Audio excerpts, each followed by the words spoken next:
નમસ્કાર, આપ જોઈ રહ્યા છો ICB 24 ન્યૂઝ. જોઈએ આજના સમાચાર.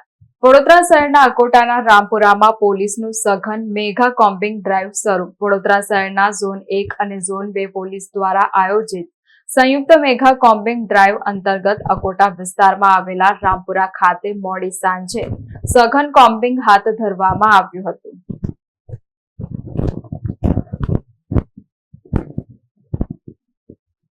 ડીસીપી ઝોન 1 અને ડીસીપી ઝોન 2 ના સીધા માર્ગદર્શન હેઠળ હાથ ધરાયેલા આ ઓપરેશનમાં વિવિધ પોલીસ સ્ટેશનોના પીઆઈ, પીએસઆઈ સહિત મોટો પોલીસ કાફલો જોડાયો હતો. આ દરમિયાન રામપુરા અને તેની આસપાસના સંવેદનશીલ વિસ્તારોમાં શંકાસ્પદ વ્યક્તિઓનું ચેકિંગ, હિસ્ટ્રી શીટરોની તપાસ તથા વાહન ચેકિંગની કડક કામગીરી કરવામાં આવી રહી છે. અચાનક શરૂ થયેલા આ સર્ચ ઓપરેશનથી અસામાજિક તત્વો અને ગુનેગારોમાં ભારે ધાક અને ફફડાટ વ્યાપી ગયો છે. પોલીસે સ્પષ્ટ સંદેશ આપ્યો છે કે શહેરમાં કાયદો વ્યવસ્થાની સ્થિતિ સુદૃઢ રાખવા અને શાંતિ જાળવવા માટે આવા ઓપરેશનો સતત ચાલુ રહેશે.